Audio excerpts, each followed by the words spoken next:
Shaymas et les trites, est-ce que vous avez envie d'apprendre quelque chose aujourd'hui? Eh bien, vous n'êtes pas sur la bonne vidéo. Aujourd'hui, nous allons faire des petites revues review. On est anglophone ici, on est bilingue. On va faire des revues d'articles d'actualité, mais pas des articles sérieux, tu vois, des articles de faits divers plutôt cocasses, des articles de type divertissant, sélectionnés par les soins de mon cher et tendre mari. Donc si c'est chiant, bah c'est pas de ma faute, c'est la sienne.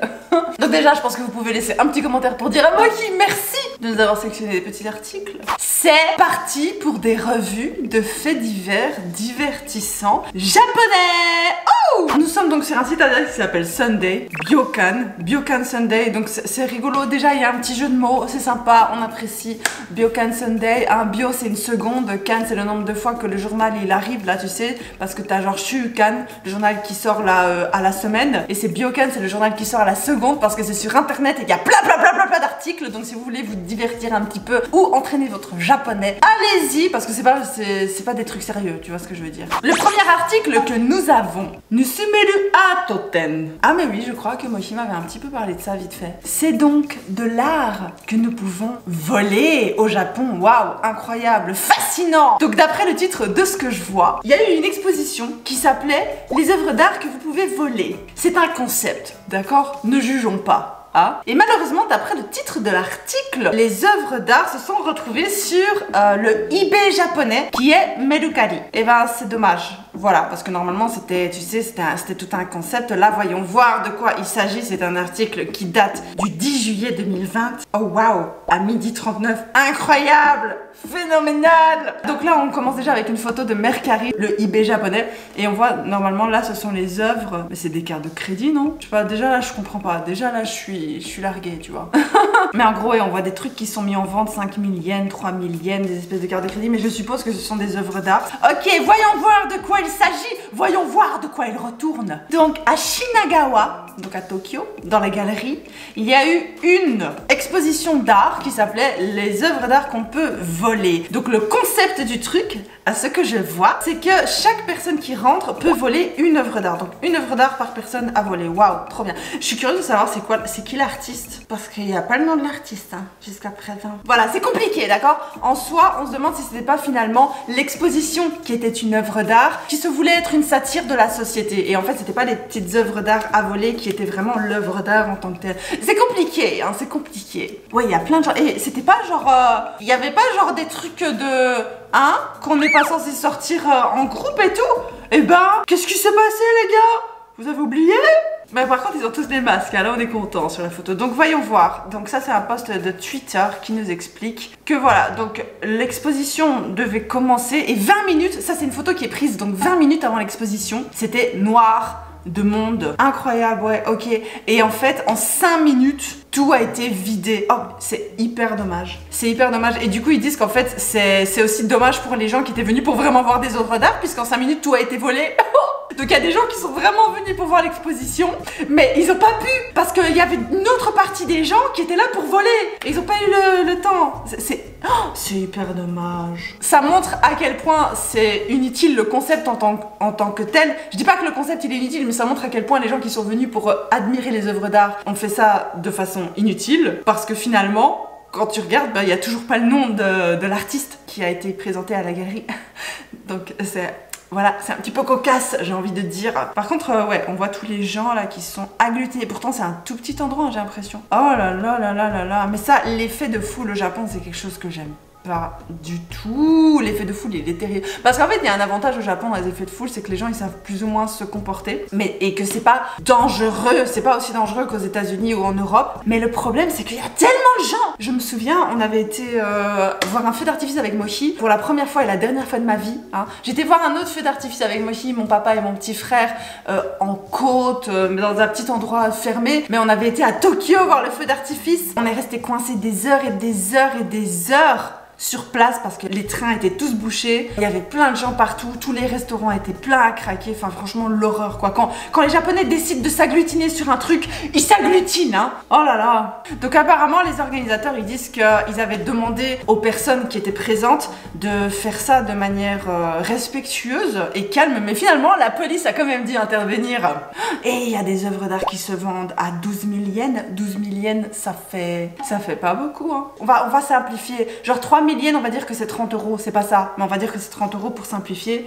C'est pas incroyable hein. Franchement est-ce que ça valait la peine? Bref en tout cas tout ça se retrouve sur le site internet directement. Franchement il y a des arnaqueurs partout hein. Il y a des arnaqueurs partout hein. Ok je comprends pas très bien ce qu'ils veulent ces gens là d'accord, mais en gros l'idée ce serait de démontrer que l'art peut être accessible à tous. Et que l'art peut être consommé autrement que par dépenser beaucoup d'argent. De ce que je comprends. C'est pas écrit noir sur blanc dans le texte, mais c'est l'idée qui transpire à travers le texte que j'ai devant moi. Et du coup, bah l'article reprend ça justement en disant est-ce que ce serait pas plutôt une espèce de sens caché, un message caché par les organisateurs qui voudraient montrer qu'en fait les gens se désintéressent complètement de l'art. Parce que finalement c'est ça qui se passe. Ils ont juste été volés les trucs pour les remettre sur eBay. Et que ce serait pas pour montrer à quel point l'homme est moche. Oh, c'est pas gentil ça. L'homme du présent, il est moche. Voilà, c'était ça l'idée, de montrer la laideur de l'être humain moderne et son désintérêt pour l'art. C'est la conclusion du texte. C'est très beau. Moi, je sais pas vous, mais je suis vraiment pas une passionnée d'art ou quoi que ce soit. L'art que je produis moi-même, ou le chant, ou les trucs comme ça, mais les pièces d'art, les expositions d'art, c'est vraiment pas mon truc. Je suis curieuse de savoir, il y a beaucoup de gens qui vont à des expositions d'art en 2020. C'est pas du tout une critique, hein, c'est pas du tout pour être condescendante, mais c'est vraiment une question. Parce que j'ai l'impression que c'est factuellement parlant, les gens sont plus du tout intéressés par ça. Texte suivant de la part de mon chi. Ah, j'ai entendu parler de ça. Tsuburoku Kinshi. Oui, donc le Tsuburoku, le two block, c'est la petite coupe là, comme ça, qu'il y a beaucoup de japonais qui ont, qu'il y a même des gens qui sont pas japonais qui ont à l'étranger. Partout, c'est une coupe normale, à la mode, j'ai envie de dire. Bref, quoi qu'il en soit, ça a fait des petits remous, même sur YouTube, parce qu'il y a un youtubeur que je suis qui en a parlé. Qu'est-ce qui s'est passé avec le two block? C'est une coupe de cheveux, d'accord? Qui est désormais interdite dans les écoles. C'est le Japon. Pour information, il faut savoir, dans ma famille d'accueil, à côté, donc le voisin des amis de la famille d'accueil, il y avait une fille, une jeune fille. Et cette jeune fille avait les cheveux bouclés, elle avait un mouvement dans les cheveux, et elle avait les cheveux un petit peu plus clairs que la moyenne, et elle expliquait, moi je ne savais pas qu'elle avait les cheveux plus clairs que la moyenne, mais je savais qu'elle avait un mouvement dans les cheveux, parce que je l'avais déjà vue avec ce mouvement-là, et parfois je la voyais avec les cheveux lisses, et parfois je la voyais avec les cheveux un petit peu ondulés, et un jour dans le bus, je me suis assise à côté d'elle, on rentrait ensemble. Oui, je vais pas vous mettre tout un contexte, bref, on rentrait ensemble dans le bus. Et ce jour-là, elle avait les cheveux lisses et je lui ai dit ah mais moi j'aime bien quand t'as les cheveux bouclés et tout, c'est sympa, ça sort du lot, nanana. Et c'est là qu'elle m'a expliqué qu'en fait, elle était obligée de se lisser les cheveux. Moi je pensais que c'était l'inverse, je pensais qu'elle se bouclait les cheveux, mais en fait elle se lissait les cheveux, tu vois, parce qu'en fait sinon elle se faisait emmerder par ses profs et elle pouvait plus aller à l'école éventuellement. Je vais boire un petit peu après cette information. Je pense que maintenant c'est un peu connu comme info, tu vois. C'est pas dans toutes les écoles pareil, mais c'est un peu d'ordre général comme ça. Et ça dépend des zones géographiques où tu es. Là en l'occurrence, l'interdiction de la coupe two block, elle vaut pour Tokyo, on va dire Tokyo pour simplifier. Donc en zone métropolitaine de Tokyo, voilà, c'est ça que je veux dire, pour les écoles publiques, juste. Et du coup en fait, il y a même une histoire comme quoi, enfin pour certaines écoles, bien sûr encore une fois, tu dois, si t'as les cheveux ondulés naturellement, bouclés naturellement ou d'une certaine couleur naturelle qui ne correspond pas aux cheveux noirs et lisse japonais, tu es censé apporter une photo de toi petit pour prouver que c'est vraiment ta couleur naturelle et que ce sont vraiment tes cheveux naturels. Comme ça, ils peuvent peut-être éventuellement considérer de ne pas te faire abîmer tes propres cheveux hein, en les lissant, en les teignant. Donc voilà, je trouve ça plutôt intéressant parce que j'ai entendu parler de cette histoire en fait. Il y a plusieurs membres du gouvernement, enfin du parlement japonais qui sont en mode oui mais je comprends pas en fait parce que bah, ça n'a pas de sens ce que vous dites parce que c'est une autre partie du parlement. Tu vois, t'as le conseil de l'éducation et t'as d'autres membres du parlement, je sais pas très bien comment ça parle. Politique, d'accord? J'aime pas ça. Quoi qu'il en soit, ils sont pas tous d'accord parce qu'il y en a qui disent mais pourquoi? Et ici, on voit qu'en fait, une des excuses principales ce serait que tu risques d'avoir des accidents avec cette coupe de cheveux. Dans le sens, tu risques d'avoir tu t'attires des ennuis, genre même dehors dans la rue. Genre c'est une coupe de cheveux dangereuse. Et donc là ils disent ouais, est-ce que vous avez seulement des informations? Est-ce que vous avez des preuves en fait que tu vas te faire agresser ou quelque chose comme ça? C'est ça l'idée, parce qu'ils disent jiken. Jiken c'est un accident, donc c'est un problème. Jiken ni au kara tsu block kinshi. Le tout bloc est interdit parce que tu vas t'attirer des ennuis. Et donc ici, ça a été retweeté en disant est-ce que vous avez seulement des preuves de ce que vous avancez? Et en fait, il n'y a pas de preuves, apparemment, de ce que je vois, il n'y a pas de preuves, il n'y a pas de statistiques, il n'y a absolument rien qui prouve que. Et ici, il y a une vidéo qui montre le gars en train de s'exciter en disant mais pourquoi vous avez interdit cette coupe de cheveux? Et tout le monde, honnêtement, il y a plein de gens sur internet en général, j'ai vu plein de vidéos sur YouTube passer de ça, y compris un de mes youtubeurs préférés qui en a parlé. Donc s'il en parle, c'est que c'est important. Ah, je suis pas du tout influencée ni influençable. Et qui disait mais je comprends pas, genre comment c'est possible, pourquoi, et il y a aucune preuve de rien du tout, c'est fou, je me répète hein, mais c'est complètement fou. Ils ont juste décidé que avoir cette coupe de cheveux là c'était dangereux et que tu t'attirerais des ennuis. Et du coup, pour rebondir sur le sujet, il y a une espèce de compétition des règles complètement stupides qu'on peut trouver dans les écoles, dans pas mal d'établissements. T'as des règles qui sont propres à des écoles précises et en fonction des zones géographiques, donc ça ne vaut pas pour tout le monde. Et du coup t'as ce tweet qui dit s'il vous plaît, donnez-moi des exemples de règles complètement stupides qu'il y a dans vos écoles ou dont on ne comprend pas le sens. Et les gens ont rebondi sur ça, et une des règles qui est ici dans l'article, oh, ça m'étonne pas, j'avais déjà entendu parler de ça. Les petits poils ici, ça vous fait de l'effet ou pas? Parce que vous allez voir pourquoi. Vous voyez ça comme sur la photo? Les petits poils derrière, ça s'appelle des unagi, pas des unagi, ça c'est des anguilles. Et ce sont les petits poils donc du cou, des cheveux. Apparemment ces petits poils auraient des pouvoirs hypnotisants sur les hommes qui trouveraient ça excitant. Et ce serait, apparemment les garçons seraient tout émoustillés à la vue de ces petits poils de tête. Et du coup tu peux pas avoir de queue de cheval dans cet établissement. C'était où? Je sais pas quoi vous dire. C'est juste I don't know. Écoutez les gars. Voilà. Je vais demander à Moki s'il aime bien mes poils derrière ma tête. Attendez. Yokujo aoru ne. Kofun shatta no. Oh, il trouve ça sexy. Honto? Non? Ah, shite ta kara ne. Ah bah oui, bah, il savait que je lisais l'article. Il a fait ça exprès. Tu dis bonjour? Il est en slip donc il essaie de se cacher. Les cheveux ont poussé. Ouh! Ouh! Kofun shitemasu. Passons à l'article suivant. Ça c'est pour vous, ça les trite. Les étrangers qui ont appris le japonais avec les animés. Ah ça c'est cool, donc il y a carrément un article sur ça, donc ça veut dire qu'ils sont hyper conscients que c'est le genre de choses qui arrivent. Pourquoi je dis ça comme ça? Enfin c'est logique. Ah ça c'est un article qui date d'aujourd'hui. Est-ce qu'on serait pas à la pointe de l'actualité ici? Hein? Otaku Daikoku Nihon, donc le pays ultime de l'otaku, c'est le Japon avec les mangas, les animés, les jeux, tout ça. Et en fait la culture populaire, c'est-à-dire les animés, les mangas, sont plus connus et reconnus que la culture générale japonaise. C'est drôle ça qu'ils voient ça comme ça, parce que je suis pas sûre que ce soit vrai. C'est un article, donc c'est que c'est vrai. Ok, donc ils disent clairement que le manga maintenant ça fait vraiment partie de la culture, que les gens adorent la culture animée, surtout les étrangers, évidemment, oui, ok. Ah là ils parlent de Cool Japan, je vous en avais parlé dans une vidéo. Le Cool Japan c'est une espèce, genre ils ont entrepris, le gouvernement, c'est quelque chose que le gouvernement a entrepris, désolé je sais pas m'exprimer, pour faire en sorte qu'après la... Ça peut un peu redorer l'image du Japon parce qu'ils avaient quand même une sale réputation après la guerre. Ils ont dû se dépêcher d'un point de vue économique d'avoir l'air un petit peu plus sympathique parce que voilà le tourisme, tout ça, en plus de ça ils avaient plus... Donc c'était un petit peu... Voilà, ils avaient plus grand chose le Japon, surtout après cette prise de... Voilà, vous savez très bien l'histoire du Japon, on connaît, c'était terrible. Après, le Japon d'après était vraiment dans une situation assez compliquée. Et ils ont utilisé les animés, les mangas, la culture populaire en général pour essayer de rendre le Japon plus accessible et pour attirer la sympathie des étrangers. Et ça a très bien marché, ça a plus que bien marché, n'est-ce pas? C'est incroyable d'ailleurs comme ça a bien marché, je suis super contente pour le Japon parce que vraiment maintenant c'est une puissance économique alors qu'ils sont partis de rien, c'est vraiment...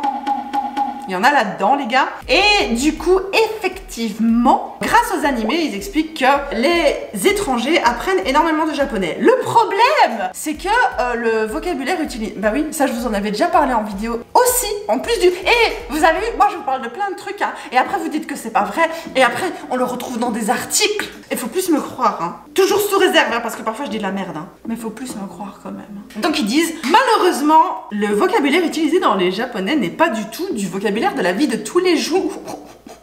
Il y a évidemment du vocabulaire qui se ressemble parce qu'ils disent skoshizure, donc c'est pas le vocabulaire de la vie de tous les jours, mais on peut retrouver un petit peu, mais bon, faut faire un petit peu. Et même pour les japonais, ça paraît naturel en fait de dire ça. C'est comme si je vous disais, ouais, Titeuf. Si t'apprends le français avec Titeuf, bah tu vas parler bien français et tu vas pas passer pour quelqu'un d'un petit peu spécial. Eh, moi aussi, bah, je suis un intellectuel. Pas du tout, les gens vont tout à fait comprendre quand tu parles. Et bah non, ça vous semble naturel, vous vous dites, bah non, on parle pas comme Titeuf, c'est pas possible. Si vous écoutez vraiment comment Titeuf parle, bah tu te rends bien compte quand même que le vocabulaire employé en Titeuf, c'est pas du tout... Donc oui, effectivement, une grande partie du vocabulaire, une grande partie des intonations, une grande partie de la façon de parler dans les animés et les mangas est quasi pas du tout d'actualité dans la vraie vie. C'est pas du tout quelque chose que tu peux appliquer dans la vraie vie. Et là, ils montrent un exemple, voilà, parce qu'ils disent qu'il y a beaucoup de ce genre d'accidents, enfin accident, c'est pas grave non plus, hein, qui dit anime dake de nihongo mananda yujin. Donc il a un ami, donc cette personne sur Twitter a dit qu'elle avait un ami qui avait appris le japonais à partir des animés. Et quand ils se sont rencontrés, Kisama no namae wa nanda. Oh putain, ok, ouais, mais heureusement les japonais ils sont gentils. Donc la personne a dit Kisama no namae wa nanda. Et c'est en fait c'est super fort, en tout cas je trouve personnellement en tant que personne non japonaise que c'est très très animé. Et Kisama c'est pas du tout quelque chose que tu dis, personne ne dit ça. Et nanda dit comme ça, enfin je sais pas, tu sens que l'intonation elle est exagérée, tu vois, c'est très violent en fait comme façon de parler. C'est genre, et toi petit connard, c'est quoi ton nom wesh? Tu vois, j'invente hein. Ça donne une ambiance un petit peu, tu sais, je vois le mec sur son cheval avec une grosse armure et une grosse épée dire oh, quel est ton nom? Tu vois, je crois qu'il a dû apprendre ça dans One Piece ou quelque chose comme ça parce que c'est pas possible autrement, c'est pas quelque chose que t'entendras de la bouche d'un japonais qui te parle de manière normale. Mais bon, c'est pas très grave parce que je pense que c'est plutôt clair, la personne a bien rigolé et c'est plutôt clair que ça vient d'un manga et que c'est pas possible que la personne ait vraiment eu l'intention de te prendre de haut ou de te parler méchamment, tu vois, c'est pas possible. Donc les japonais le prennent pas vraiment mal, mais bon. Ah mais oui, ben voilà, c'est ça, ça fait très commandant en fait, c'est ça qu'ils disent. C'est comme si c'était le commandant qui parlait à la personne la plus basse de toute l'échelle hiérarchique. Et tu vois, c'est vraiment ça. Ben voilà, ce sera tout pour cet article-là. Pour rebondir sur le sujet en tant que tel, j'ai envie de dire franchement, si je peux vous donner un conseil en tant que personne qui se débrouille en japonais, j'ai envie de vous dire, c'est pas mauvais d'apprendre le japonais avec les animés, mais je suggérerais de se renseigner un peu plus sur la culture japonaise et d'avant d'apprendre le japonais avec les animés, d'avoir une certaine base de japonais qui vous permette de différencier ce qu'on peut dire en société ou ce qu'on ne peut pas dire en société, que tu vas entendre dans un animé et tu vas te dire ouais non ça passe pas parce que j'ai suffisamment de connaissances en japonais pour savoir que ça passe pas. Je pense que ça peut être bien parce que grâce aux animés tu vas apprendre des mots que tu n'auras jamais l'occasion entre guillemets d'utiliser, et je dis pas ça de manière négative, hein. Tu vas apprendre des mots que tu pourrais jamais utiliser dans la vie de tous les jours probablement, et du coup bah si tu regardes pas les animés t'apprendras pas ces mots là, et si ton objectif c'est d'apprendre plein de mots et de pouvoir regarder plein d'animés, de pouvoir lire plein de mangas et de pouvoir participer à j'en sais rien dans des activités de jeux de rôle ou quoi, franchement ça peut être intéressant de regarder certains animés sur certains thèmes qui vont te permettre d'apprendre un certain type de vocabulaire, tout un lexique, toute une sémantique, tu vois ce que je veux dire. Donc moi je trouve ça plutôt bien d'apprendre le japonais avec des animés, mais il faut être suffisamment cultivé, suffisamment renseigné avant de le faire. Ça a du sens ou pas ce que je dis? Je pense sincèrement qu'il y a beaucoup de vocabulaire, beaucoup de règles de grammaire, ça peut vraiment entraîner ton oreille, mais effectivement tout ce qui est intonation, déjà je suis désolée, l'intonation dans les animés, moi j'entends souvent des gens qui apprennent le japonais, les filles surtout, elles parlent en mode kawaii et en mode buriko en fait, mais je sais que pour vous c'est plutôt, pour les gens qui parlent pas japonais, on va dire plutôt kawaii, mais en fait ça se dit buriko en japonais. En mode buriko c'est-à-dire kuchi kuchi kuchi kuchi kuchi, ah so nanda, tu vois, ça c'est le truc, franchement il y a pas beaucoup de gens qui aiment ça, tu vois. On va se dire oh c'est mignon, mais ça c'est le tatemae japonais qui veut qu'on te fasse des compliments sur tout et n'importe quoi, et que si on voit que, si un japonais va voir que tu forces sur l'accent kawaii buriko, il va se sentir obligé de te complimenter à ce sujet-là. Il y a des gens qui aiment ça, mais la plupart des gens n'aiment pas ça, enfin trouvent ça Très bizarre. Tu vois, c'est comme si je parlais comme un personnage, j'en sais rien, des Totally Spies. On va essayer d'écouter une phrase des Totally Spies et je vais la répéter. Vous allez me dire si ça sonne naturel ou pas. Et pourtant, je sais que j'ai une intonation qui sonne pas très naturelle. Mais même quand vous entendez en anglais et tout, enfin c'est pareil pour toutes les langues, toutes les langues, tous les pays. Le salon de coiffure maléfique, ça tombe bien. On va regarder cet épisode, un petit extrait. Ça a l'air génial, moi aussi j'y ai droit. Ça a l'air génial, moi aussi j'y ai droit. Qui parle comme ça? Personne. Mais c'est même pas une formulation qui sonne naturelle. C'est correct. La prononciation est correcte. Le vocabulaire vaut la peine d'être appris pour quelqu'un qui apprend le français. Mais tu dis pas ça comme ça sonne pas naturel du tout. Vous vous rendez quand même compte. Et pourtant, c'est pas un animé parce que les animés sont très forts dans l'exagération. Voilà, c'est juste ça. Essayez de rationaliser par rapport à ce que vous entendez. C'est pour ça que c'est important que vous ayez d'abord, avant de commencer à apprendre le japonais avec des animés, une bonne base. Une très bonne base ou peut-être un accompagnement à côté qui vous permet d'identifier ce qui se dit, ce qui se ne dit pas, les intonations qui ont du sens et les intonations qui n'en ont pas. Voilà les treats, j'espère que cette vidéo vous aura intéressé. Si vous avez aimé le concept, n'hésitez pas à me le dire, n'hésitez pas à le dire à Mochi aussi dans les commentaires ici en dessous, à le remercier d'avoir trouvé ces petits articles. Moi je trouve ça sympa, je trouve ça chouette de retourner un petit peu au concept Japon, tout ça. J'aimerais bien faire la même chose avec les États-Unis parce que Dieu sait qu'il va y avoir du what the fuck, des articles complètement à la ramasse avec les États-Unis. J'en ai déjà vu quelques-uns passer la dernière fois quand j'ai réfléchi au concept parce qu'à la base je voulais le faire en anglais. Puis Mochi m'a proposé de le faire en japonais. Donc je pense que je vais faire les deux concepts de façon régulière sur la chaîne si ça vous plaît. Moi ça me plaît donc je pense que je le ferai de toute façon, ça dépend. À l'envie, d'accord, c'est encore ma chaîne, à ce que je sache. Sur ce les treats, Otsukare-sama, je vous kiffe la treat et je vous fais des gros bisous.